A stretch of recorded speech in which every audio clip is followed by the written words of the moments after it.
CAA চালু করা নিয়ে শান্তনু ঠাকুর যা বলেছিলেন বা তার এক সপ্তাহ পরে তার থেকে পিছু হটার যে ঘোষণা করেছেন তা নিয়ে আপাততভাবে হেলদোল নেই বনগাঁর মতুয়াদের মধ্যে।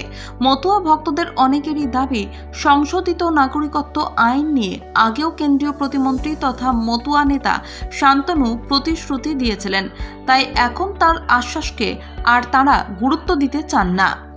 গত 28শে জানুয়ারি ডায়মন্ড হারবারে গিয়ে শান্তনু ঠাকুর দাবি করেছিলেন আগামী 7 দিনের মধ্যেই সিএএ কার্যকর হয়ে যাবে। তারপরে পেরিয়ে গিয়েছে এক সপ্তাহেরও বেশি সময়, কিন্তু সিএএ এখনো কার্যকর হয়নি।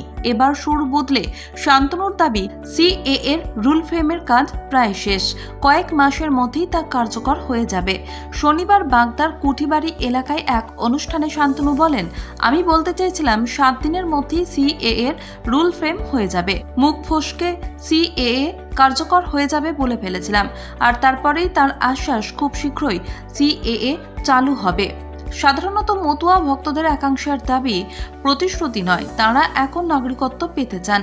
মতুয়া ভক্ত কিঙ্কর ঘোষ বলেন, এনআরসি সিএএ নিয়ে সাধারণ মতুয়ারা সংশয়ে। কিছু মতুয়া ভাবছেন সিএএ হলে লাভ হবে, আবার কিছু মতুয়া ভাবছেন লাভ হবে না।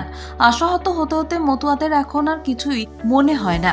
বাগদার মতুয়া ভক্ত অনুপম বিশ্বাসের কথায় 2019 সালে যে সিএএ হয়েছে তা পরিবর্তন করতে হবে, কারণ তাতে নিঃশর্ত নাগরিকত্ব দেওয়ার কথা বলা নেই।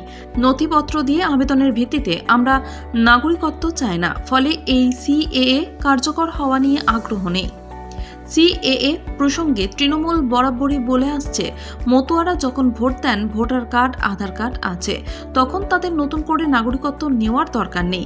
অল ইন্ডিয়া মতুয়া মহাসংঘের সংঘাধিপতি তথা বনগাঁর প্রাক্তন তৃণমূল সাংসদ মমতা ঠাকুর বলেন, সিএএ কার্যকর করা নিয়ে এত বড় মিথ্যে কথা মুখ ফসকে বেরোতে পারে না। শান্তনু ঠাকুর মতুয়া ধর্ম মতুয়া সমাজের মানুষকে নিয়ে ছিনিমিনি খেলছেন। ওর প্রতি মতুয়াদের বিশ্বাস ভরসা সব নষ্ট হয়ে গিয়েছে। কেন্দ্রীয় সরকার শান্তনুকে মিথ্যা কথা বলার ক্ষমতা দিয়েছে, তাই ভাঁওতা দিয়ে যাচ্ছে।